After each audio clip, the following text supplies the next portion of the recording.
ओम सहना भवतु सहनौ भुनक्तु सह वीर्यं करवावहै तेजस्विनावधीतमस्तु मा विद्विषावहै। ओम शांति शांति शांति। कौन सी वर्ष थी बेटा? It was 33 I think. हाँ जी दीदी। 33 was श्रियान द्रयामायात यजनात जनाना यज्ञः परन्तपः सर्वं कर्म अखिलं Partha जनाने परिसम्पायते. O Arjuna, Janana Yajna is superior to others yajnas involving materials. O Arjuna, every action without expectation uh, cu- culminates in knowledge. देखो क्या होता है ना कि ज्ञान यज्ञ जो होता है वो बाकी सारे यज्ञों से ऊपर होता है। यानी कि जो बाकी सारे यज्ञ होते हैं उसमें द्रव्य इन्वॉल्व होता है, यानी हम मटेरियल इन्वॉल्व होता है। सपोज आप यज्ञ कर रहे हो, उसके अंदर आपको आहुति देने के लिए सामान चाहिए, हविष चाहिए आपको, और घी चाहिए, हर्ब्स चाहिए, लकड़ी चाहिए, अलग अलग चीजें चाहिए होती है। ज्ञान यज्ञ के लिए आपको कुछ भी नहीं चाहिए। यानी जो है वो तो खाली आप ज्ञान का ही वार्तालाप करते हो, ज्ञान एकत्रित करते हो, ज्ञान में रहते हो। और ज्ञान में जो बंदा रहता है ना, वो मतलब उसको किसी भी और यज्ञ करने की आवश्यकता ही नहीं पड़ती है। ना उसको देवों को प्लीज करने की आवश्यकता पड़ती है कि हाँ देवता मुझसे खुश हो जाएं और मेरे को कोई चीज दे दें। हम जैसे घर में कोई हवन कराते हैं, कोई यज्ञ कराते हैं, उसमें हम बोलते हैं ना कि हमें ये चीज चाहिए, मेरा घर बनना है, घर बनवा दो, मेरे को दुकान लेनी है, दुकान ले दो। इस तरह करके हम मांगते हैं ना भगवान से। लेकिन ज्ञान यज्ञ जो होता है उसके अंदर आपका क्या, खाली ज्ञान का ही आदान प्रदान होता है। ज्ञान ही आपको मिल रहा है, ज्ञान में ही आप रहते हो, ज्ञान के अंदर ही आप बसते हो। आपका ज्ञान के अंदर ही एक एक मकसद जो है आपका ज्ञान ही होता है। यानी कि विवेक से आप काम लेते हो कि मेरा ये शरीर जो है वो नश्वर है, मेरी आत्मा ही है जो केवल अनश्वर है। आत्मा ही रह जाएगी, शरीर खत्म हो जाएगा, मेरा बुद्धि भी खत्म हो जाएगी, मेरी जितनी नॉलेज है वो भी खत्म हो जाएगी, ये सब खत्म होने वाला है। लेकिन आत्मा जो है वो अनश्वर है, वो खत्म नहीं हो सकती है। तो इस ज्ञान के अंदर रहने वाला ये जो जो ज्ञान होता है, ये बाकी सारे यज्ञों से ऊपर माना जाता है। अब इसको यज्ञ क्यों कहा जाता है, ये सोचना। ज्ञान जो है उसको लेना या उसको पाना या उसके अंदर रहना, उसको यज्ञ क्यों कहा जाता है? यज्ञ इसलिए कहा जाता है क्योंकि ज्ञान का जो ये जो पूरा हमने पहले जो 4th चैप्टर में 24th वर्स में देखा था कि ब्रह्मार परम ब्रह्मा अभी, यानी कि ज्ञान देने वाला भी ब्रह्मन है, ज्ञान पाने वाला भी ब्रह्मन है, जिस स्तोत्र से हमें ज्ञान मिल रहा है वो भी ब्रह्मन है। तो जब सब कुछ ब्रह्मन है तो वो यज्ञ हो गया ना। आप ज्ञान पा रहे हो, आप ज्ञान में रह रहे हो, आप ज्ञान को इकट्ठा कर रहे हो, तो उसको यज्ञ ही कहा जाएगा। तो ये जो यज्ञ होता है ये बाकी सब यज्ञों से ऊपर माना जाता है। इसके अंदर आप देखो दो वर्ड्स यहाँ पर आते हैं। एक तो आता है श्रेयम धर्मयात यजमात ज्ञान यज्ञ परंतपा। हे परंतपा, हे मनुष्यों के श्रेष्ठ मनुष्य, तो जो मैं ये बताऊं कि जितने भी यज्ञ होते हैं उन सब में ज्ञान यज्ञ को सबसे ऊपर माना जाता है।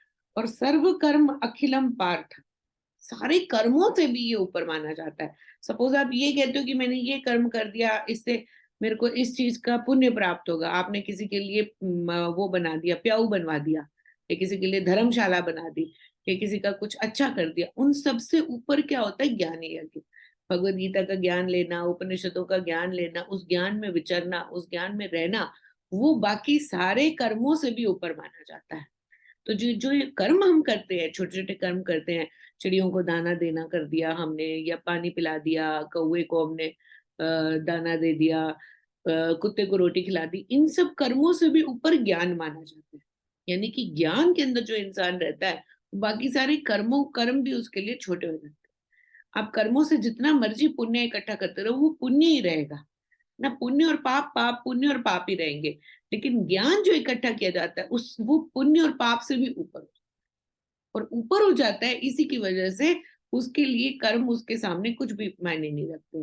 जितना मर्जी आप पुण्य इकट्ठा कर लो, लेकिन जब तक आपके अंदर ये ज्ञान एकदम सही स्पष्ट रूप से नहीं आता कि मेरी आत्मा नश्वर है और मेरा शरीर नश्वर है, तब तक आप पुण्य के पीछे भागते रहोगे, आपको कुछ नहीं मिलेगा।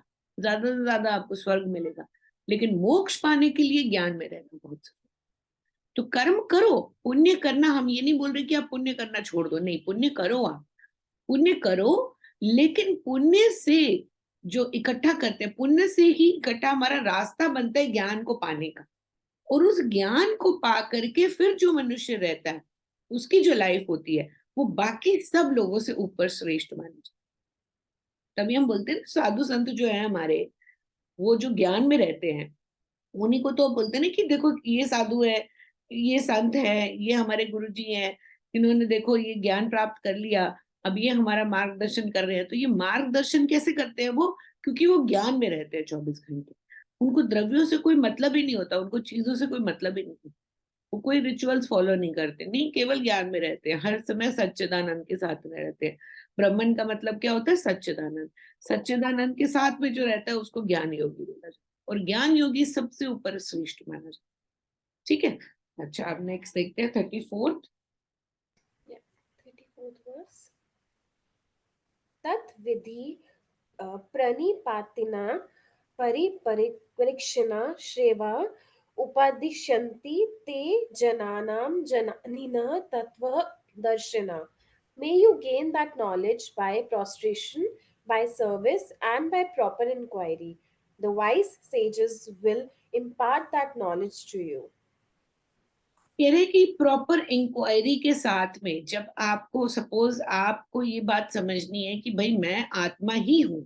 अब आत्मा हमें दिखाई तो देती नहीं है, ना हम उसे छू सकते हैं, ना हम उसको स्पष्ट कर सकते हैं, ना उसको सुन सकते हैं, ना उसे देख सकते हैं। तो ये एक डाउट आता है इंसान के मन में कि मैं आत्मा कैसे हूं। तो ये डाउट को दूर करने के लिए आपको अपने गुरु से प्रश्न करना चाहिए।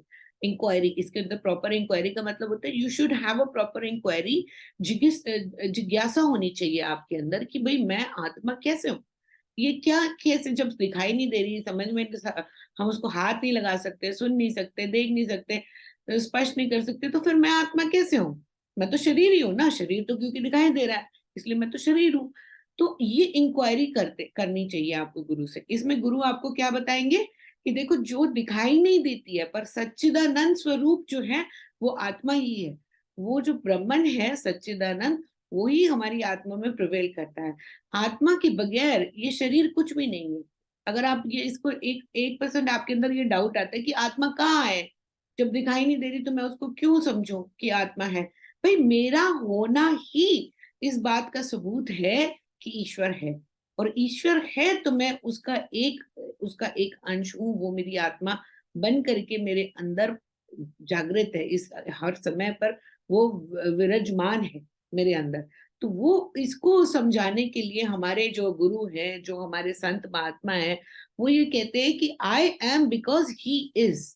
इसको ये बोला जाता है आई एम, मतलब मैं हूं क्योंकि वो है। आपकी ईगो अगर बढ़ी है तो आपको अपना शरीर जो है वो ही सच्चा नजर आएगा। लेकिन जिसकी ईगो नहीं है उसको समझ में आएगा कि इस शरीर के पीछे भी, इस शरीर के ऊपर भी एक आत्मा है, जो मुझे नजर तो नहीं आ सकती क्योंकि मेरी आंखें बहुत छोटी हैं। इसकी जो आंखों के अंदर जो रोशनी है वो बहुत लिमिटेड है, और जो ईश्वर की रोशनी है वो बहुत तेज है। हजारों सूर्यों को मिला करके भी उससे भी ज्यादा तेज है ईश्वर की रोशनी में। तो उनको तो देखने की क्षमता हमारे अंदर है ही नहीं। ये बात हमें समझाई जाती है, ठीक है। तो इसके लिए ये भी बोला जाता है कि हमारा होना ही इस बात का प्रमाण है कि भगवान है। अब जैसे हम कह रहे हैं कि ये ग्लास के अंदर गंगा जी है, आप बोलोगे कैसे गंगा जी है ना, आपने बोला कि कैसे है गंगा जी। अब आप भी जो पानी पी रहे हो, आपके पास भी जो ग्लास है, मैं बोलती हूँ वो भी गंगा जी है। आप बोलोगे कैसे भाई? भाई आप तो रह रहे हो ऋषिकेश में, चलो आप तो गंगा जल पी रहे हो, हमें समझ में आता है। लेकिन मेरा पानी, मैं तो दिल्ली में रह रहा हूँ, मैं तो अमेरिका में रह रहा हूँ, मैं तो यहाँ रह रहा हूँ, मैं वहां रह रहा हूँ, मेरे पानी के अंदर वो गंगा जल कैसे हो गया? तो हम आपको कैसे समझाते हैं कि देखो, गंगा जी जो है वो समुद्र में मिल जाती है तो पूरा समुद्र गंगा जी हो जाता है। समुद्र का पानी भाप बन करके बारिश करता है पूरी दुनिया में, तो पूरी दुनिया में बारिश के जरिए से गंगा जल सब जगह पर पहुंच जाता है, सब टंकियों में पहुंच जाता है, सब जितने भी जलाशय हैं वहां तक पहुंच जाता है, और फिर वही पानी आपके ग्लास में आता है। तो क्यों वो गंगा जल नहीं हुआ? क्या हुआ ना, वो भी गंगा जल। तो जो आप भी पानी, जो जिसको आप भी सेवन कर रहे हो, वो पानी भी गंगा जल ही है, उसमें कोई डाउट नहीं है। तो ये साइकिल तो हमारे सामने, हम सबको पता है कि ये साइकिल चलती है। भाई गंगा जी, जो जहां पर जो गंगा जल को अगर हम घर में लेकर के आते हैं, तो हम हमें क्या कहा जाता है कि आप गंगा जल लेकर के आए हो, उसको एक बाल्टी पानी में डाल दो तो पूरी की पूरी बाल्टी गंगा जल हो जाएगी, बोलते हैं ना, फिर उससे स्नान कर लो, कहा जाता है ना। ये खाली गंगा जल वो उतना ही नहीं होता ना, खाली उसको अगर आपने मिला दिया तो पूरा पूरा गंगा जल हो गया। तो इसी तरीके से ये भी बोला जाता है कि ये पूरी सृष्टि जो है वो ईश्वर ने बनाई है। ईश्वर ही उसका मटेरियल और मेकर है। मटेरियल मतलब उन्होंने खुद को ही यूज करके ये पूरी सृष्टि की रचना करी, और खुद ने ही रचना करी और खुद को ही यूज करा। जब खुद को यूज करा तो यानी कि उनका एक जो जो उन्होंने एक एक अपना छोटे छोटे पार्टिकल्स हमारे अंदर डाले हैं एज आत्मा, वो है ही, वो तो है ही। अच्छा, आत्मा को ये भी बोला जाता है कि जैसे आत्मा is a witness of what you do. Suppose आप बैठे हो, आप एक बारी अपने आप को सोचो कि ये मैं कर रहा हूँ, अच्छा ये कौन कर रहा है? या फिर आप अपने आप को शीशे में देखते हो तो शीशे में देख करके पूछो कि ये कौन है? ये कौन है? ये खाली शरीर है मेरा? नहीं, मेरे को जो ये प्रश्न करने वाला है वो कोई और है और ये शरीर कोई और है। आपको समझ में आएगा स्पष्ट जब आप खड़े होगे ना आईने के सामने, तब पूछो अपने आप से कि ये कौन है। तब आपको समझ में आएगा कि ये जो दिखाई दे रहा है ये खाली शरीर है, लेकिन ये जो प्रश्न कर रहा है वो आत्मा है। तो जब हम प्रश्न करते हैं अपने आप से, तब हमें समझ में आता है कि वो जो प्रश्न करने वाला है, जो जिज्ञासा है, जो अंदर बैठ करके पूछ रहा है, जो अंदर बैठ करके देख रहा है, जो हर चीज का एक्सपीरियंस कर रहा है, वो मेरी आत्मा है। हमारा शरीर एक्सपीरियंस नहीं करता, हमारी आत्मा एक्सपीरियंस करती है। हमारी आत्मा बैठ करके देख करके कहती है कि हाँ ये आंख है, आंख ने इसको देखा, ये लाल रंग है, ये लाल रंग की कमीज है। ये इस चीज को जो समझता है वो कौन है? वो आत्मा है। जो हमारी आत्मा, जब कोई सुगंध आती है तो वो बोलती है कि ये जैस्मिन फ्लावर की सुगंध है, यानी कि जिसने इस बात को समझा वो कौन है? वो हमारी आत्मा है। अगली बार जब दोबारा से वो सुगंध आती है तो वो रिकॉल कराती है, वो कौन कराती है? हमारी आत्मा कराती है। तो आत्मा का होना ये हमें जिज्ञासा से पूछना चाहिए, प्रॉपर इंक्वायरी से हमें पता करना चाहिए कि आत्मा है या नहीं है। इसमें डाउट करके अगर आप पूछोगे तो फिर आप मूड हो गए, फिर आप ज्ञानी नहीं बन सकते हो। अगर आप डाउट करके बोलते हो कि आत्मा जैसा तो कुछ है ही नहीं, खाली ये शरीर ही है, शरीर आ गया, पति पत्नी साथ में आए, उनका बच्चा हो गया, बच्चों से बच्चे हो गए, बच्चों से बच्चे हो गए, आज ये पूरी की पूरी सृष्टि, पूरी की पूरी जो है सृष्टि आपके सामने है। नहीं, ये गलत है। बच्चा करवाने वाला, वो जो स्पर्म बनता है, जो एग बनता है, उन दोनों को जो मेट कराता है, that power is Ishwara, and that power Ishwara is prevailed in us as, वो ही हमारी आत्मा बन करके हमारे अंदर है। हमें केवल अपने अंदर झांक करके देखने की जरूरत है। एकदम बाहर की दुनिया को देखते रहोगे आप, तो बाहर की दुनिया से तो आप देख देख करके उसकी फैंसीज में गुम हो जाओगे, वो तो केवल माया है प्रभु की। लेकिन आत्मा को देखने के लिए हमें अपने अंदर झांकना जरूरी है कि हाँ, मैं शरीर नहीं हूं, मैं ये दिमाग नहीं हूं, मैं अपनी इंटेलिजेंस नहीं हूं, मैं शुद्ध बुद्ध मुक्त केवल आत्मा ही हूं। इस बात को स्पष्ट रूप से जो इंसान समझ जाता है उसको ज्ञानी कहा जाता है। लेकिन मूढ़ व्यक्ति इस बात को कभी नहीं समझ सकता। मूढ़ व्यक्ति हमेशा आपको यही चैलेंज करता रहेगा कि ये जो सृष्टि है ये तो नेचुरल है, ये तो नेचर से बनी हुई है। अरे सारे के सारे जितने भी है, हाथी हथनी के पास आ गया, डियर आ गई, मेल डियर शी डियर के पास आ गया, लायन लायनस इकट्ठे हो गए, उन्होंने बच्चे दे दिए, सबने बच्चे दे दिए, बच्चों के बच्चे हो गए, पूरी सृष्टि की रचना हो गई। ये मूढ़ बुद्धि है। इस बुद्धि को मूड कहा जाता है, यानी कि इसको ये बहुत ही नीचे लेवल की बुद्धि है। लेकिन अगर आप स्मार्ट हो, अगर आपके अंदर दिमाग है, तो तब आप स्पष्ट रूप से अपनी आत्मा को समझ सकते हैं कि हाँ, मेरी आत्मा है। और ये जिनका दिमाग छोटा होता है, बुद्धि छोटी होती है, उनके दिमाग में कभी ये बात नहीं होगी। वो भगवान को भी नहीं मानेंगे, मानेंगे भी तो उनको यही मानेंगे कि भगवान किसी स्वर्ग में बैठे हुए हैं राजा बन करके, और हम सबको भी जाना है स्वर्ग में, उनके साथ जाकर के हम स्वर्ग का भोग करेंगे, केवल इतनी। लेकिन वो भी मूढ़ बुद्धि में माना जाता है, यहाँ तक होगी उनकी बुद्धि। इस बात को समझना कि आत्मा है और हमारी आत्मा ही हमें इस समय पर सब चीजों का अनुभव करा रही है, इसको ज्ञानी कहा जाता है। तो जो अनुभव कराने वाली होती है वो हमारी आत्मा। ठीक है, अब नेक्स्ट देखते हैं। आया, समझ में आया? आत्मा का मतलब समझ में आया? हाँ जी। Okay, next. Next verse, 35th verse. यत् जनात्वा न पुनः मोहम् एवं यशस्वी पांडवा येन भूतानि अशिने द्रक्ष्यसि आत्मनि अथो मयि. After gaining that knowledge, you will not get into delusion in this manner once again. O Arjuna, by that knowledge you will see all beings without exception in me as well as in yourself. अब वो कह रहे हैं कि जब ये knowledge तुम्हारे पास आ जाएगी कि मैं आत्मा हूं, मैं केवल आत्मा हूं, मैं ये शरीर नहीं हूं, ये शरीर नश्वर है, तो एक बार तुम्हें ये बात समझ में आ जाएगी तो वापस तुम फिर डिल्यूजन में, तब फिर तुम मूढ़ बुद्धि नहीं बनोगे वापस जाकर के। भाई एक बारी आपको समझ में आ गई, एक बारी ज्ञान आ गया, है ना।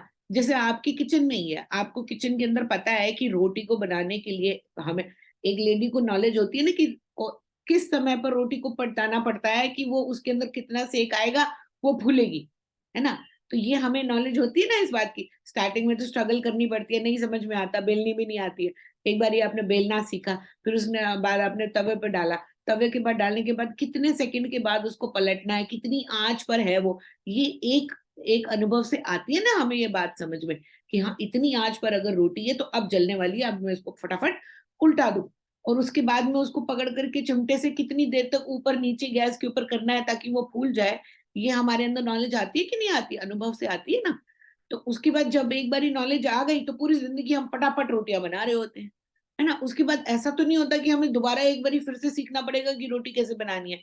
एक बारी आ गई समझ में तो आ गई, उसके बाद आप दोबारा थोड़ी सीखोगे कि हाँ मेरे को आया, अरे 6 साल हो गए मैंने रोटी नहीं बनाई, मुझे दोबारा से सिखाओ। नहीं, एक बारी आ गई, बुद्धि में बैठ गई बात तो फिर बैठ गई।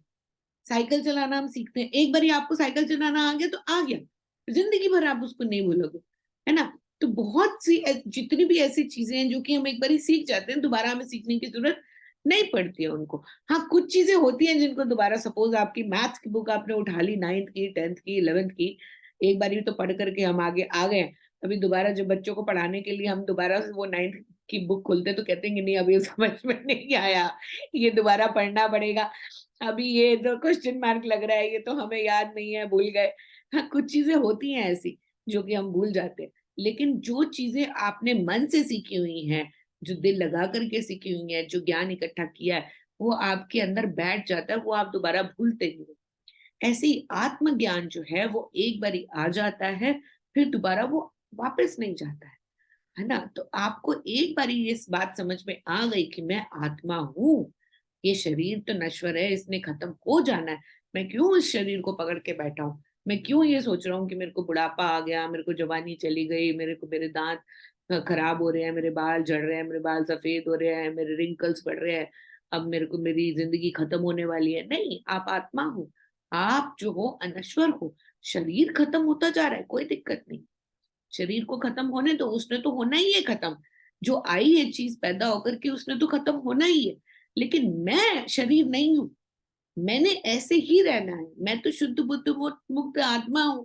मेरे को तो कोई फर्क पड़ेगा नहीं कि शरीर आएगा चला जाएगा। मुझे क्या करना है, केवल एक ही गोल रखना है कि मैं जितना हो सके प्रभु के साथ एक होने की कोशिश करता रहूं। जितना आप प्रभु के साथ एक होने की कोशिश करोगे उतनी ही जल्दी आपको जो है सक्सेस मिलेगी। इस लाइफ के अंदर सक्सेस पाना ये नहीं होता कि आप कहीं के अफसर बन गए, आप मार्क जुगरबर्ग बन गए, आपने बहुत बड़ी कोई उपाधि गेन कर ली, वो उसको सक्सेस नहीं बोलते। सक्सेस केवल एक ही है, वो है कि आपको भगवान के साथ में, ब्रह्मन के साथ में एक होना है।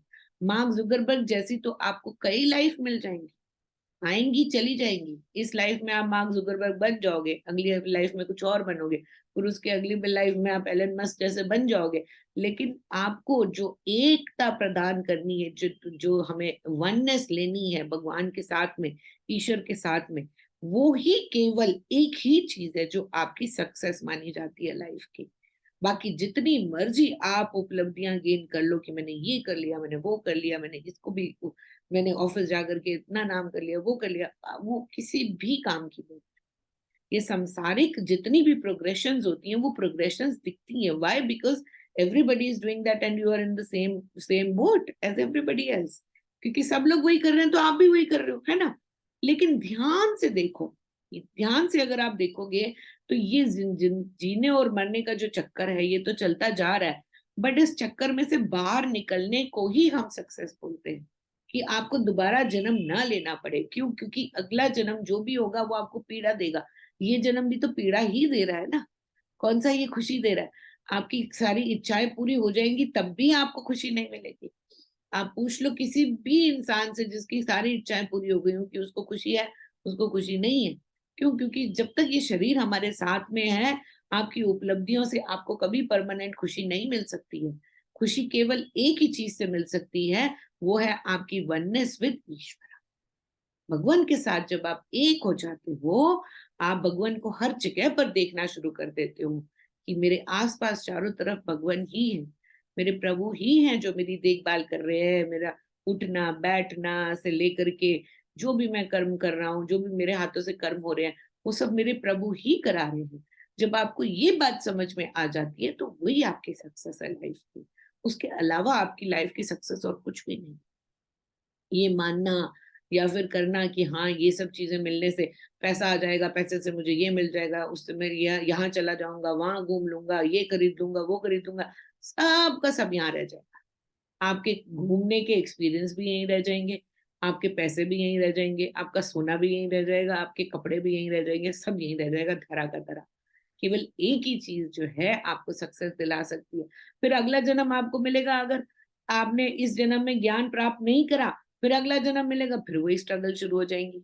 जो भी जिस भी योनि में आपको जन्म मिलेगा फिर वही स्ट्रगल शुरू हो जाएंगी।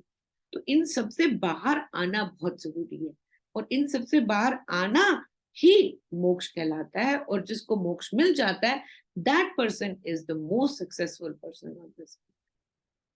ठीक है, नेक्स्ट 36। 36th verse. अपि चेत् असि पापेभ्यो सर्वेभ्यः पापकृत् तमा सर्वं जनाना प्लवेने एव वृजिनां सन्तर्षयसि.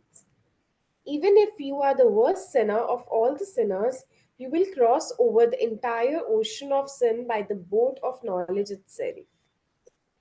अब देखो भगवान की जेनरोसिटी देखो कितनी है, कि वो कितने दयालु हैं भगवान। भगवान कह रहे हैं कि भाई तुम अगर पापियों से भी पापी और पापियों के पापियों से भी पापी हो, श्रेष्ठतम पापी हो, तब भी तुम जो है इस नॉलेज से ये वाली जो नॉलेज है इसको पकड़ करके तुम जो है अपने इस विश्व circle of births and deaths, जिसमें कि आप पैदा हो रहे हो मर रहे हो, पैदा हो रहे हो मर रहे हो, इन सब के चक्कर से बाहर निकल सकते हो। यानी कि तुमने इतने पाप किए हैं, इतने पाप किए हैं, इतने पाप किए हैं कि उसकी कोई हद ही नहीं है। तब भी अगर तुम एक बार मेरी शरण में आते हो तो मैं तुम्हारे सारे के सारे पाप माफ कर दूंगा। अब देखो जो हमारी वाल्मीकि जी की कहानी याद, वाल्मीकि जी की कहानी, उनको क्या बोला जाता था? अंगुली माल बोला जाता था वाल्मीकि जी को। तो वो क्या करते थे, राह चलते हुए, डाकू थे बहुत बड़े, तो डाकू थे बहुत बड़े, और रास्ते में जितने भी लोग आते जाते चलते हुए जाते थे उनको वो लूट लेते थे, और उनकी एक उंगली काट करके अपने पास रख के उसकी माला बना करके घूमते थे। उनके गले में माला थी अंगुलियों की। तो जो जिसको भी वो जिसको लूटेंगे उसकी एक उंगली काट करके माला बना करके अपने गले में पिरो करके रहते थे, इसलिए उनको अंगुली माल बोला जाता था। इतने बड़े पापी थे वो, इतने बड़े पापी। लेकिन क्या हुआ कि जब एक दिन जो है वो अपना साधु संतों की टोली वहां से जा रही थी, तो साधु संतों की टोली जा रही थी तो उन्होंने देखा, उन्होंने उनको रोका, उन्होंने कहा भाई कुछ है तो दे दो। तो संतों ने बोला हमारे पास तो ज्ञान है बस देने के लिए, और तो कुछ है नहीं भाई। देख ले, जो अगर तेरे को कुछ मिल जाए तेरे मतलब का तो तू ले ले। बस एक ये कमंडल है, एक ये लाठी है हमारे पास तो यही है बस, और तो हमारे पास कुछ है नहीं। बोले कि कौन सा ज्ञान है, क्या ज्ञान है तुम्हारे पास में? तो बोले कि वो ऐसा ज्ञान है कि जिससे कि तुमने आज तक इतने पाप किए हुए हैं, फिर भी तुम इन पापों से मुक्त होकर के तुम एक अच्छी लाइफ जी सकते हो। तो अंगुलीमाल ने बोला कि अच्छा ऐसी क्या बात है? तो बोले कि देखो तुम्हारे पाप तो इतने हैं कि अभी हम तुम्हें अगर भगवान का नाम लेने के लिए बोलेंगे तो तुम्हारी जिह्वा साथ नहीं देगी। यानी कि अगर हम तुम्हें बोलेंगे ना राम बोलो तो तुम बोल ही नहीं पाओगे। जो पापी लोग होते हैं ना, जिनके पाप बहुत ज्यादा हो चुके होते हैं, वो भगवान का नाम ले ही नहीं पाते। ये ऑटोमेटिकली इट इज ट्रू। इसलिए भगवान कहते हैं कि तुम खुश रहो, जैसे तुम हो तुम वैसे खुश रहो। तो मेरे पास आ करके मेरा नाम ही नहीं ले पाओगे। It is true. तो फिर वो कहते हैं कि अगर हमने तुझे बोला अभी कि तू राम बोल, तो तू बोल नहीं पाएगा राम। क्यों? क्योंकि तूने इतने पाप किए हुए हैं आज तक। इतने लोगों को मार मार के, उनकी उंगलियां इकट्ठी कर करके, उनको उनको उनका सब कुछ रौब करके, सब कुछ इकट्ठा करके अपने पास में रख लिया है तूने। कि हम तेरे को राम बोलेंगे, तेरे से नहीं बोला जाएगा, इसलिए तू उल्टा बोल, तू बोल मरा। तो मरा मरा मरा मरा मरा मरा, मरा मरा बोलने से उल्टा क्या हो गया? राम राम राम राम। मरा मरा मरा मरा मरा मरा मरा मरा मरा। तो उसको बोला तू उल्टा बोल। उसने बोला ठीक है। तो वो बोला मैं बोलता हूँ, बोलने के बाद में क्या होगा? बोलते तू बोलना शुरू तो कर, फिर देखते हैं क्या होगा। तो फिर वाल्मीकि जी ने वो मरा मरा बोलना शुरू किया। अब वो बन गया राम। राम राम राम राम राम राम राम राम बन गया वो उल्टा बोलते बोलते। अच्छा, बैठे बैठे उन्होंने ये जाप करते करते उनको 17 साल हो गए। 17 साल हो गए, और उनको जहां पर वो बैठे थे ना, वहां पर वो नहीं होते जो चींटियां होती हैं, चींटियों का एक महल सा बना देती है मिट्टी से। देखा है वो? जो एंट हाउस होता है ना, मिट्टी को इकट्ठा कर करके एक हिल सी बना देती है वो चींटियां। तो उसको ना वाल्मीकि बोला जाता है, एंट हिल। तो वो जहां पर वो बैठे हुए थे, उनकी बॉडी के चारों तरफ चींटियों ने मिट्टी इकट्ठी कर करके वाल्मीकि बना दिया बहुत बड़ा। तो उसके अंदर से आवाज आती रही, वो वाल्मीकि के अंदर से मरा मरा मरा मरा मरा मरा मरा मरा मरा। 17 साल के बाद ये साधु संतों की टोली जो है ये वापस लौट रही थी। जब वापस लौट रही थी, बोला उन्हें कि तो अभी तक बैठा हुआ है। यानी कि 17 साल से इसने इतना अभी तक राम का जाप किया है, अब तक तो ये बिल्कुल शुद्ध हो चुका होगा।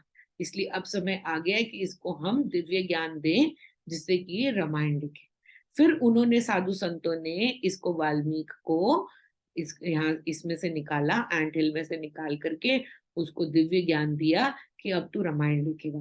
और तब फिर वाल्मीकि जी, वो अंगुलीमाल से जो है वाल्मीकि जी बने, और तब उन्होंने रामायण की रचना करी। यानी कि इतने बड़े पापी होने के बाद भी एक बार भी अगर इंसान प्रभु की शरण में आता है, तो तब उसके सारे पाप वो माफ कर देते हैं। कहते हैं तू भूल करके आया आया तो सही, कोई बात नहीं। तू रास्ता भटक गया था लेकिन मेरे पास वापस आ गया, कोई बात नहीं, अब मैं तेरे को सिखाऊंगा। प्रभु फिर उसको सिखाना शुरू कर देते हैं, उसका फिर हाथ पकड़ लेते हैं, जैसे वैसे का वैसे ही उसका हाथ पकड़ लेते हैं। कहते हैं कोई बात नहीं, मैं मेरे पास तू आ गया है, अब मैं तुझे सिखाऊंगा। तो जितने आपने पाप कर दिए हो, ये मत सोचो कि हाय मैंने तो इतने पाप किए भगवान मेरे को माफ नहीं करेंगे। नहीं, भगवान माफ करेंगे। आपने बहुत बड़े से बड़े पाप किए हो तो भी अगर आप सब कुछ भूल करके भगवान की शरण में जाते हो और कहते हो कि मैं शरणार्थी हूँ प्रभु, मुझे सही रास्ता दिखाओ, तो भगवान आपका हाथ पकड़ करके आपको सही रास्ता जरूर दिखाएंगे। ऐसा हो ही नहीं सकता कि वो ना करें। क्यों? क्योंकि हम प्रभु के बच्चे हैं। लेकिन हम अपने आप को बच्चा नहीं मानते ना, गलती तो यहाँ पर हमारी है। भगवान हमें सही रास्ता दिखाने के लिए बैठे हैं, लेकिन क्या हम अपने आप को उनका बच्चा मानते हैं? नहीं मानते हम उनका बच्चा। क्या हम लाड से भगवान को कह सकते हैं कि प्रभु मेरे को ये चीज ये दे दो ना? प्यार से आप बोल सकते हो भगवान को? बोल सकते हो? बोल करके देखो तो सही, कैसे नहीं मानते वो मानेंगे, जरूर मानेंगे। लेकिन अगर आप अपनी ईगो को बीच में लेकर के आओगे और हक जता करके कोई चीज जबरदस्ती मांगोगे, तब आपको वो चीज नहीं मिलेगी। प्यार से मांगो, लाड से मांगो, प्यार भगवान की तरफ दिखाओ, लोगों की तरफ नहीं, इस दुनिया की तरफ नहीं, लेकिन भगवान की तरफ अपना प्यार दिखाओगे। और उस प्यार से, लाड से देखो आपको क्या कुछ नहीं मिल जाता। भगवान तो प्यार के भूखे हैं। कह रहे कोई बात नहीं, तूने पाप किए हैं, तू है तो मेरा बच्चा ही ना। आ गया मेरे पास घूम फिर करके, मेरा बच्चा ही तो है, कोई बात नहीं, मैं तेरे को माफ कर देता हूँ, आजा। पर क्या हमारे अंदर इतनी ये ईगो को छोड़ करके भगवान के चरणों में जाने की शक्ति है? नहीं। हमारी ईगो बीच में आ जाती है, हम फिर भी भगवान के चरणों में जाने की कोशिश भी नहीं करते। अगर हम कोशिश करके देखें तो प्रभु हमारा साथ छोड़ने में कभी कमी नहीं छोड़ेंगे, वो तो फटाफट आ जाएंगे। कहते हैं कि मैं तुम्हें हर चीज, तुमने जितने मर्जी पाप किए हो, लेकिन फिर भी अगर तुम मेरे दर पर आते हो तो मैं तुम्हारा उद्धार जरूर करूंगा। ठीक है, नेक्स्ट देखते हैं 36, 36th 37, verse. 37। यथा 37, sorry. यथा एधस्मि समिधः अग्नि भस्मात् कुरुते अर्जुन, जनाना अग्निः सर्वकर्माणि भस्मासात् कुरुते तथा. O Arjuna, the fire of knowledge reduces all karmas to ashes, just as a well kindly needled fire reduces the fuels to ashes. भाई देखो, जितने भी आपने कर्म किए हैं, इवन आपका संचित कर्म को भी जो है वो भी खत्म हो जाता है। संचित कर्म क्या होता है? अब कर्म जो है वो तीन प्रकार के होते हैं। एक होता है संचित कर्म, एक होता है प्रारब्ध कर्म, और एक होता है आगामी कर्म। कर्म तीन प्रकार के होते हैं। संचित कर्म क्या होता है? जितना भी कर्म हमने आज तक किया है वो सारा का सारा इकट्ठा करके हमारे अगले जन्म का बीज बनता है। सपोज हमने इस जन्म में पैदा होने से लेकर के मरने तक जितने भी कर्म किए, उसके अंदर जितना भी हमने पुण्य और पाप किया है, वो सारा पुण्य और पाप का लेखा जोखा जितना भी है वो प्लस माइनस करके हमारे अगले जन्म का एक बीज बनता है। इसको संचित कर्म कहते हैं। तो संचित कर्म वो होता है। अब दूसरा होता है प्रारब्ध कर्म। प्रारब्ध कर्म क्या होता है कि what we are destined to do, यानी कि आज जो हम कर्म कर रहे हैं उससे ही हमारी डेस्टिनेशन आगे बनती है। तो आज जो है ये हमारे, लेकिन हम ऑलरेडी, क्योंकि पिछले जन्म में कितने सारे पिछले जन्मों में हम कर्म करते आते हुए आ रहे हैं, उन सब कर्मों के लेखे जोखे से हमारे इस जन्म में हमारे साथ क्या होने वाला है वो ऑलरेडी डिसाइडेड है। 75% वो ऑलरेडी डिसाइडेड है, 25% हमारे हाथ में होता है। यानी कि 75% आपकी लाइफ के अंदर ये ऑलरेडी डिसाइडेड है कि इस डेट पर आपका एक्सीडेंट होगा, ये ऑलरेडी डिसाइडेड है। कितना भयंकर होगा या कितना सरल होगा ये आपके हाथ में है। ठीक है, तो 75% is already decided, 25% is in your hand. इस डेट को आपका एक्सीडेंट होना है, लेकिन अगर आपने अच्छे कर्म किए हैं तो आपका एक्सीडेंट होगा, आपको जरा सी चोट लगेगी और खत्म हो जाएगा। लेकिन अगर आपने बुरे कर्म किए तो आपका एक्सीडेंट होगा और इतनी गंदी वाली आपको चोटें लगेंगी, आपके साथ में फ्रैक्चर हो जाएंगे, कुछ हो जाएगा, मतलब बहुत बुरा एक्सीडेंट हो जाएगा। वो क्यों? क्योंकि आपने पाप कर्म ज्यादा किए। तो ये जो हमारा ऑलरेडी डेस्टिन्ड होता है इसको हम प्रारब्ध कर्म कहते हैं। Then agami, agami is in our hand. Whatever we are doing today is going to become our destination tomorrow. आज पूरे दिन में, आज सुबह से लेकर के रात तक आपने जितने भी कर्म किए हैं उन सबको इकट्ठा करके जो भी उसका निचोड़ आएगा वो ही हमारे कल को बनाएगा। तो ऑलरेडी देखो अब क्या है, ऑलरेडी डेस्टिन तो हमारा है ही, कल क्या होने वाला है वो ऑलरेडी लिखा हुआ है। लेकिन आज हम जो कर्म करेंगे उससे हम अपने कल को अच्छा या बुरा बना सकते हैं। ठीक है, तो जैसे कि आपके अगर डेस्टिनेशन में ये लिखा हुआ है कि आपने जो है आपको, आपने लॉटरी जीतनी है, ये आपके डेस्टिनेशन में लिखा हुआ है, आपके कर्म अच्छे हैं तो क्या होगा, आपकी 5 करोड़ की लॉटरी लग जाएगी। आज आपने बुरे कर्म किए होंगे तो आपकी लॉटरी तो लगेगी लेकिन 5 रुपए की लगेगी। तो ये होता है आपका आगामी कर्म। तो अब वो कह रहे हैं कि टोटालिटी में आपके सारे कर्मों को खत्म कर देता है ये ज्ञान योग। यानी कि जो ज्ञान है जिसके पास आ जाता है उसका संचित कर्म भी खत्म हो जाता है। आगामी तो खत्म नहीं हो सकता है क्योंकि वो हमारे हाथ में है, that can not be destroyed. प्रारब्ध भी खत्म नहीं हो सकता है because it is already destine. जो हम पुराने कर्म करके आ गए हैं उसका लिखा जोखा जो है वो भी वो खत्म नहीं होगा, वो होगा हमारे साथ में। लेकिन वो किस हद तक होगा या कैसे होगा, that that is going to get nullified. Why? Because आप जब आपके अंदर ज्ञान आ जाएगा तो आप पाप करोगे ना, फिर ऑटोमेटिकली भाई पाप करना तो आप छोड़ दोगे। जब आप पाप करना छोड़ दोगे तो आपका आगामी जो है वो ऑलरेडी जो डेस्टिन लिखा हुआ था वो और अच्छा हो जाएगा। यानी कि आप जब अच्छा अच्छा करना शुरू कर दोगे तो ऑलरेडी जो डेस्टिन था 75%, उसमें आपका जो इनपुट है 25% का, वो उसको और भी अच्छा बना देगा। And you are going to be better off in all senses. तो ये जो संचित कर्म है, जब संचित कर्म खत्म हो गया, यानी कि जो बीज है जिसने कि आपका अगले जन्म को डिसाइड करना है वो ही खत्म हो गया, तो यानी कि अब आपका अगला जन्म तो होने नहीं वाला, यानी कि आपको मोक्ष मिल गया। तो क्या कह रहे हैं प्रभु की ज्ञान से ही आपका संचित कर्म जो है वो नष्ट हो जाता है।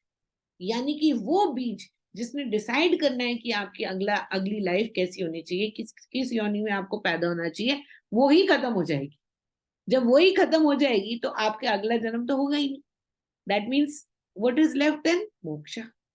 यानी कि आप और परमात्मा एक हो जाओगे, आप और परमात्मा एक हो जाओगे, that is moksha. Then you are not coming back into any other body. ठीक है।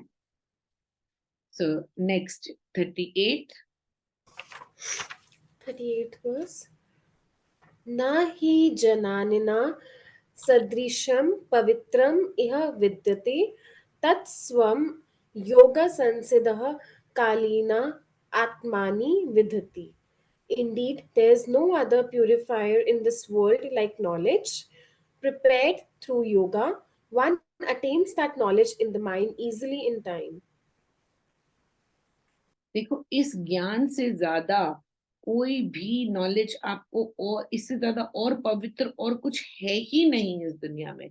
आप आपको ये लगता है कि आप गंगा स्नान करके आते हो, आप पवित्र हो गए, ठीक है। आपको ये लगता है कि आप जा रहे हो, आप अपने मंदिर जा रहे हो, गुरुद्वारे जा रहे हो, वहां पर जाकर के आप अपना पूजा पाठ करते हो तो आप पवित्र हो गए, आप प्यूरिफाई हो गए, है ना। वो प्यूरिफिकेशन कर्म लेकिन उतने ही टाइम तक लिमिटेड रहता है।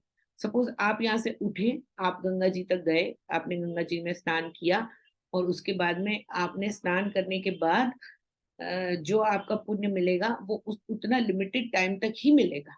जितना ड्यूरेशन में आपने उठ करके गए गंगा जी तक, गंगा जी में स्नान करा, उतने में प्यूरिफाई हुए हो, वो कर्म का आपको फल मिल जाएगा और वो नलीफाई हो जाएगा। आपने जो कर्म किया उसका फल मिलेगा, खत्म हो जाएगा। आपने घर में पूजा कराई, आपने पूजा के अंदर आहुतियां डाली, सब कुछ किया, पुण्य का काम किया, लेकिन उसके अंदर आपने जो कुछ भी मांगा आपको मिल जाएगा और वो कर्म खत्म हो जाएगा।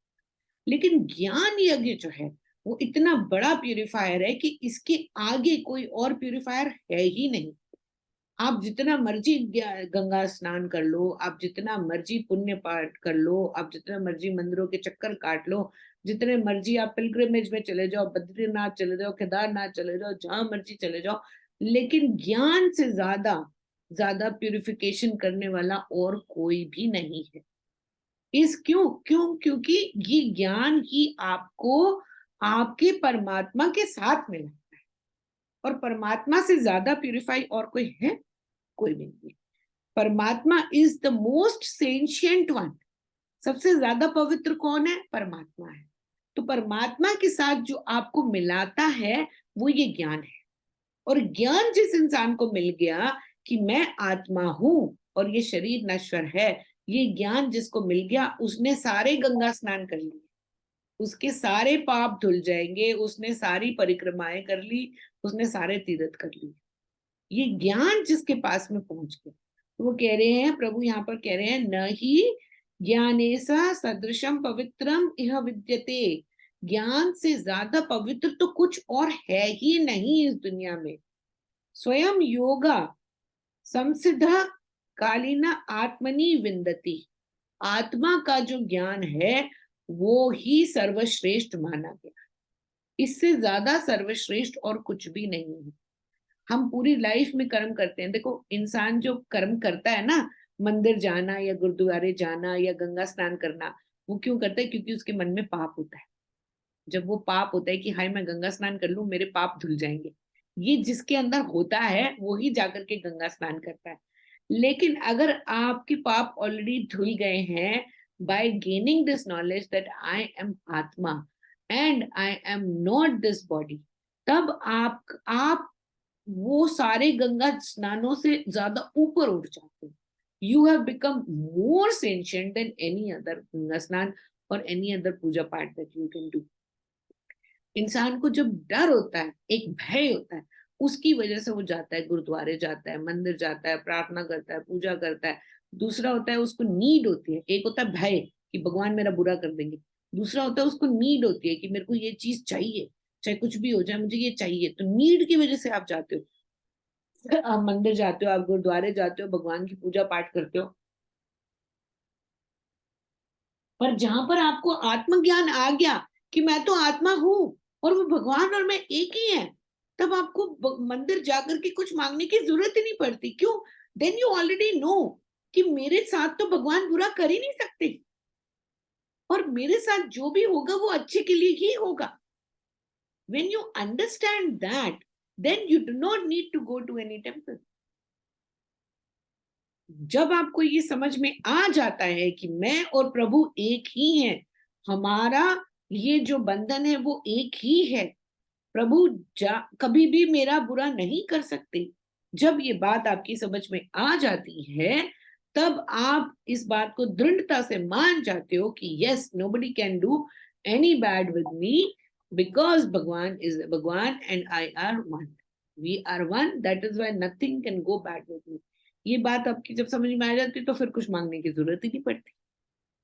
then you do not have to ask for anything, nor there is fear of anybody. कोई तब आपके पास डर भी नहीं होता है.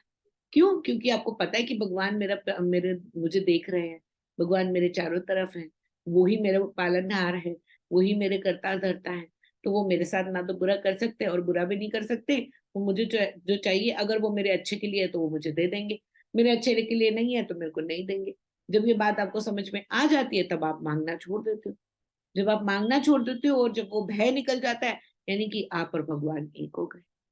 जब तक आपके अंदर भय है और जब तक आपके अंदर मांगने की ये डिमांड्स, या फिर आप मांगते हो कि ये चीज मुझे मिले, कुछ भी करके मुझे ये चीज मिलनी चाहिए, जब तक आप उनसे मांगते रहते हो, that means there is no oneness between you and Bhagwan. जहां पर एकता हो गई आपकी भगवान के साथ में, फिर वो सब खत्म हो जाता. Then you will not ask for anything. Why? Because you know कि जो चीज मेरे को तो भाई मोक्ष चाहिए. अब मोक्ष के रास्ते में कोई चीज आ रही है, वो अच्छी है तो प्रभु मुझे दे देंगे, नहीं अच्छी तो वो मेरे को नहीं देंगे. पर मेरे को इस चक्कर में से बाहर निकलना है, मुझे दोबारा पैदा होकर के नहीं. ये बात आप ठान लो अच्छे से. जब आपने ये बात ठान ली कि हाँ मुझे दोबारा पैदा होकर के नहीं आना, अब प्रभु मुझे कुछ दे या नहीं दे, तब आपके पीछे भगवान थाल बना करके चीजों का आपके पीछे पीछे लेकर के भागेंगे. जब आप छोड़ दोगे ना मांगना, तब वो आपके पीछे पीछे लेकर के भागेंगे. जब आप मांगते रहोगे तो वो कहेंगे तेरे लिए अच्छा नहीं है, मैं नहीं दे सकता तुझे, पर मेरी समझ में नहीं आता, मैं फिर भी मांगता हूँ भगवान से. तो कहते हैं ठीक है तू मांग रहा, मैं फिर भी दे दूंगा तुझे, पर तू समझ ले कि तेरे तेरे लिए वो सही नहीं है. हम अपने बच्चों के साथ भी यही करते हैं ना. बच्चे तो है कुछ भी मांग लेते हैं, लेकिन हम उनको क्या कहते हैं? अब बच्चा हमारा 16 साल का होते ही बोलेगा मुझे बाइक ले दो, हम ले देंगे क्या उसको? क्या बोलेंगे? नहीं भाई अभी नहीं, अभी रुक जा, अभी तेरे लिए ये सही नहीं है, गाड़ी नहीं चाहिए तेरे को, अभी अभी तेरे को जरूरत नहीं है उसकी. क्यों? तेरे लिए सही नहीं है. तो प्रभु भी तो हमारे अपने हैं, वो भी तो हमारा अच्छा ही सोच रहे हैं. तभी तो वो हमें चीजें देते हैं या नहीं देते, वो ही डिसाइड करते हैं. So why not surrender unto him? एक बार ही सरेंडर कर दो कि नहीं, मेरे लिए जो अच्छा है आप दे देना, जो नहीं अच्छा वो आप मत दो. कोई किसी चीज को जबरदस्ती मांगोगे और वो आपके लिए सही नहीं होगी, फिर आप भगवान को कोसोगे कि क्यों दे दी मुझे, आपको तो पता था, फिर मुझे क्यों दे दी, है ना? तो इसीलिए जहां पर ज्ञान आ जाता है वहां पर हमारी डिमांड जीरो हो जाती है. जहां पर ज्ञान आ जाता है वहां पर हमारा भय जीरो हो जाता है. आत्मनि न विंदती. नेक्स्ट. 1 मिनट, टाइम क्या हो गया? टाइम हो गया. 5:25 थी. हाँ एक और ले लेते हैं, 5 मिनट है. हाँ जी, हाँ जी. 39th verse. श्रद्धावना लम्भते जनानां तत्परः सम्यत इन्द्रियः जनानं लम्बध्वा परं शान्तिं achirena adichyati. One who has faith, who is devoted, and whose organs are restrained attains knowledge. Having attained knowledge, he will soon attain supreme peace. अब देखो इसमें क्या, ये बहुत बड़ी एक बात है, श्रद्धावान लभते ज्ञानम, इसको नोट करने वाली बात है ये। हमारे वेदों के अंदर बहुत बार आता है ये, श्रद्धावान लभते ज्ञानम, यानी कि ज्ञान केवल उन्हीं को मिलता है जो कि जिनमें की श्रद्धा होती है। श्रद्धा अगर आपकी नहीं है तो फिर आपको ज्ञान नहीं मिल सकता। सॉरी, तो श्रद्धावान लभते ज्ञानम is a very important thing that is said in our Vedas. जहां पर श्रद्धा होगी वहीं पर आपको ज्ञान मिलेगा। श्रद्धा के बगैर आपको कभी कुछ नहीं मिल सकता है। हम गुरु गुरु के पास जाकर के अगर ये कहते हैं, आजकल तो खैर बहुत ही वो हो गया है, गुरुओं के पास जाना भी एक नौटंकी सी हो गई है। अगर हम अपने आसपास देखते हैं ना, इंडिया में भी या बाहर भी देखते हैं, oh I am going to this particular guru, he is going to teach me, I am going to follow that. ना एक बड़ा फैड बन गया है गुरुओं के पास जाकर के उनसे कुछ सीखना या कुछ भी, मतलब जबरदस्ती की एक चीज बन गई है। देखा देखी में लोग कर रहे हैं, डिस्को जाने के बजाय वो गुरु के पास चले जाते हैं and they want to learn something. गुरु भी इडियट और सीखने वाले भी इडियट, दोनों के दोनों इडियट। जो असली ज्ञान जिनके पास में होता है वो भगवान, वो कभी जाकर के दूसरों के द्वार पे खड़े होकर के ये नहीं बोलते आजा आजा मैं तुझे सिखाता हूँ, वो कभी नहीं बोलेंगे। वो अपना मस्त रहते हैं ज्ञान के अंदर। जब लोग आकर के उनसे पूछते हैं कि हाँ हाँ जी हमें कुछ ज्ञान दो, तब वो अपना मुंह खोलते हैं, वो होते हैं असली ज्ञानी। अब वो ये कह रहे हैं कि श्रद्धावान लभते ज्ञानम, ज्ञान उन्हीं को मिलता है जिनके अंदर श्रद्धा होती है। Shraddha is a very big word. Shraddha means faith and a total surrender into that person. जब तक आपके अंदर वो सरेंडर वाली भावना नहीं है, सपोज आपने भगवत गीता जी का भी पाठ करना शुरू किया, तो पाठ करने से पहले जब तक आपके अंदर ये आया नहीं, अपने दिल के अंदर से बिल्कुल आवाज ये नहीं आई है कि मेरे को जो है भगवत गीता जी का पाठ करके अपने लिए कुछ करना है, जब तक ये चीज आपके दिमाग में नहीं आती है, जब तक आपके दिल से ये नहीं निकलती है कि भगवत गीता जी ही मेरा मेरा बेड़ा पार कराएंगी, भगवत गीता जी ही मेरे को सही रास्ता दिखलाएंगी, भगवत गीता जी ही हैं जिनके अंदर मेरे को फेथ है कि मेरी लाइफ इनका पाठ करने के बाद में ज्यादा अच्छी हो जाएगी। जब तक ये फेथ आपके अंदर नहीं है, तब तक आप जितनी बार मर्जी भगवत गीता जी पढ़ लो, आपको उसका ज्ञान नहीं मिलेगा। क्यों? जब तक आपके अंदर ये श्रद्धा नहीं है कि भगवत गीता माँ ही मेरा बेड़ा पार करा सकती है, भगवत गीता माँ ही है जिनके भरोसे मेरी लाइफ आगे अच्छी हो सकती है। मेरे को पूरा विश्वास है भगवत गीता माँ पर। जब तक ये विश्वास नहीं आता, तब तक आपकी लाइफ आगे नहीं बढ़ सकती है। बट आपने सिर्फ ऐसे ही शौक शौक में, अरे सब लोग भगवत गीता पढ़ रहे हैं, हम भी पढ़ करके देखेंगे, देखते हैं इसके अंदर क्या लिखा हुआ है, चैलेंज करके या फिर मूड बुद्धि से उसको पढ़ना शुरू करा, तब आपको भगवत गीता जी का कोई लाभ नहीं मिलेगा। जब तक आपके अंदर ये दिल से नहीं आती है आवाज कि हाय भगवत गीता जी हैं जो मेरा बेड़ा पार करेंगी, भगवत गीता जी का ही ज्ञान है जो हमारे कलयुग में श्रेष्ठ माना जाता है, हमारे कलयुग के लिए ही भगवत गीता जी लिखी गई है। ऐसा नहीं है कि हमारी ये जो श्रीमद भगवत गीता ये तो एक है, ऐसी 25 और हैं। गणेश गीता भी है, काम गीता भी है, यम गीता भी है, 25 गीताएं और हैं। लेकिन कलयुग के लिए जो ये वाली श्रीमद भगवत गीता है ये पर्टिकुलरली लिखी गई है। तो जब तक आपके अंदर वो श्रद्धा नहीं आती कि हाँ कलयुग में मेरा बेड़ा पार जो करा सकता है वो श्रीमद भगवत गीता जी ही है, या फिर इसको पढ़ाने वाले जो मेरे गुरु हैं वो ही हैं जो मेरे को सही मार्ग दिखा सकते हैं, तब तक जब तक आपके अंदर उनके अंदर 100% फेथ नहीं आएगा, तब तक आपको उस ज्ञान का पूरा पूरा का पूरा जूस नहीं मिल सकता। So you have to have a complete surrender and faith into Bhagavad Gita ji कि हाँ यही है जो मेरा बेड़ा पार कराती है। हम जब आश्रम में आए थे ना, तो भगवत गीता जी हमें जब दी गई थी, तो हमें ये बोला गया था कि ये कृष्ण भगवान है, ये प्रभु है, इनको ये बुक नहीं है, तो इनको पहले तुम इनको सजाओ, इनको इनके साथ एक हो जाओ कि हाँ मैं और आप एक ही हैं, तब जा करके भगवत गीता जी का ज्ञान आपको मिलेगा। तो हमें जब वो फर्स्ट बुक दी गई थी, तो वी एक्चुअली सैट डाउन, मतलब हमने उनको तिलक लगा के फूल वूल चढ़ा करके, फूल फ्लावर्स ना हम लोग ड्राई करके रखते थे आश्रम में। हमें जो पूजा के फूल गिर जाते थे ना नीचे, या फिर पेड़ से जो नीचे गिर जाते, तोड़ते नहीं थे हम लोग, पेड़ से जो नीचे गिर जाते ना फूल, वो हम बुक्स के अंदर रख करके ड्राई करते थे उनको, फिर कवर के ऊपर ना उनको चिपका करके, तिलक लगा करके और अच्छे से चिपका करके, फ्लावर्स कपड़ा से ढक करके उनको कवर करके, बहुत जैसे सही, जैसे भगवान को सजाया जाता है वैसे ही हम बुक्स को सजाते थे। तो भगवत गीता जी को सजा करके फिर उनका अध्ययन किया जाता था। तो ये भगवत गीता को माँ कहा जाता है कि माँ है। इस माँ के जो उदरों से जो दूध निकलेगा उसी से हमारा पालन पोषण होता है। तो ये माता है जो हमारा पालन पोषण कर रही है, जो हमें सही राह दिखला रही है। भगवत गीता माँ है हमारी। तो जब तक आपके अंदर वो सरेंडर वाली भावना नहीं है, तब तक आपके अंदर वो ज्ञान नहीं आएगा। अगर आप सरेंडर कर सकते हो तभी आपके अंदर वो ज्ञान, और आप सरेंडर करते हो, then you will gain the full benefit of Shrimad Bhagavad Gita ji, और आपके गुरुओं से भी आपको पूरा का पूरा आशीर्वाद मिलेगा। सो सरेंडर करना, श्रद्धावान लभते ज्ञानम, सरेंडर करना and having a faith in the entire words of the Vedas, in the Bhagavad Gita, in the words of Guru, then only you will gain the knowledge of the Vedas. आत्मज्ञान भी आपको तभी मिलेगा और वेदों की knowledge भी आपको तभी मिलेगी। एक इतना सा डाउट भी अगर है आपको अपने गुरु में, अपने आचार्य में, अपने अपने ज्ञान, ये भगवत गीता जी में, तब आप उस डाउट की वजह से आपको कभी उसका फुल बेनिफिट नहीं मिल सकता।